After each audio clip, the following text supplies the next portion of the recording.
At the end of part two, I asked you, the viewers, to choose between hearing about Cynthia and Duncan, and the results are in. You all chose to hear about Cynthia, and now, immolation. Cynthia, an only child, was born in North County, St. Louis, Missouri, late July 1982. Her father was a representative in the area in which she lived. Her mother was a manager in a factory, so one could say that Cynthia had a very good household growing up. But outside the home, things were rough. See, Cynthia was an athlete as well as an honor student at Berkeley Senior High School. Cynthia wasn't the most humble young lady, except to a group of friends. She was often hated on as a result of her being so great with her friends and not so much with everyone else. Her boyfriend, Henry Truman, during her high school year was a star athlete as well. However, he led a double life. But we'll get back to him. Cynthia's goal in life was to become the governor in Missouri in efforts to change the conditions in which her people suffered. She was always involved in her father's causes around the community. Her biggest personal cause was the unfair sentencing guidelines that had been passed a few years back. She was sick and tired of seeing children she grew up with going to jail for 10 plus years for selling drugs when there was minimal alternatives for making money in their community. She totally understood that selling drugs was bad in itself, but the real injustice to her was the conditions set forth, in which made her people feel like they had to sell them in the first place. Her father always told her that she would change the world. She felt like it was her duty to do so. Do you remember the movie Head of State with Chris Rock? Cynthia's father was a lot like him before he became the president. Cynthia was considered a rich kid. Quite a few young ladies in her school were very envious of her. She was taller than most, so they made fun of her about that. She was also an honor student. They made fun of her about that.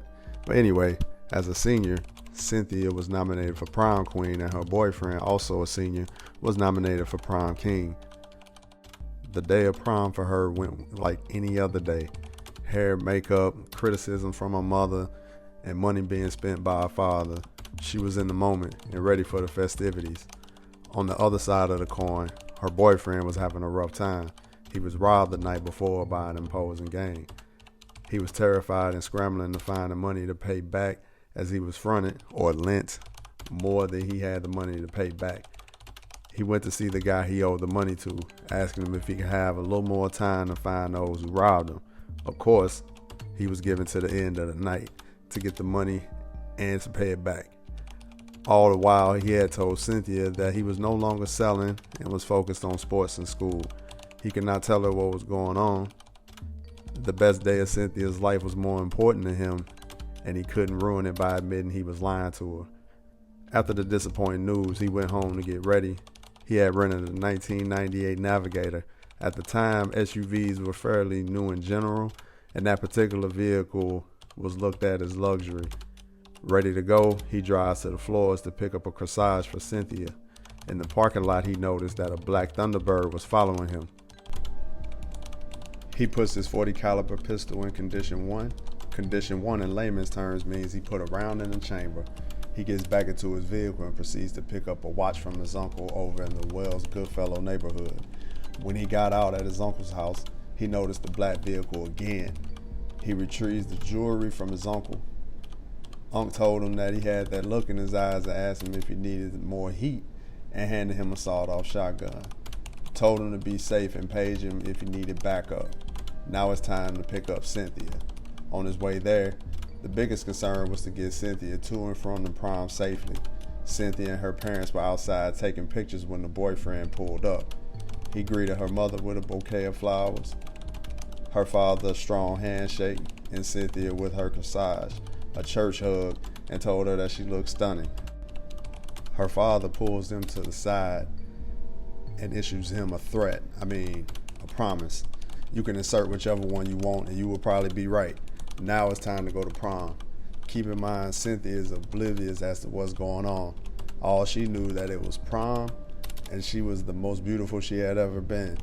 Her boyfriend played everything nicely and was focused on the prom.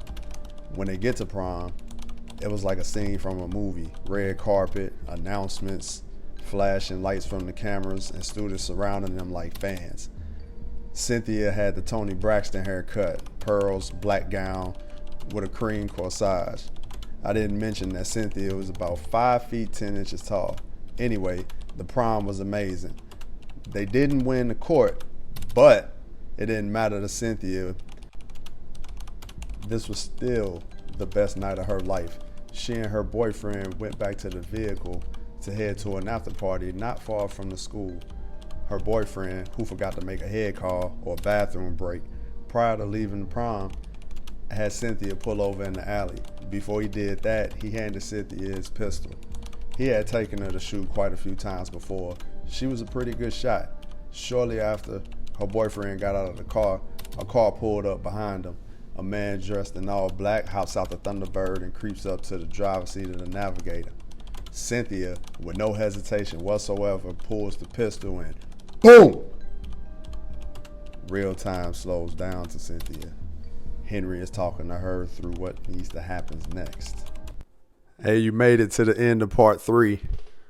Put a wow emoji in the chat to let me know that you made it to the end.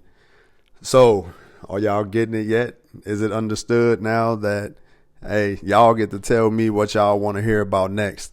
So for part 4, y'all want to know what happened in the aftermath of the prom night? Or do you want to go visit Duncan? Let me know in the chat. I'll see y'all for part 4.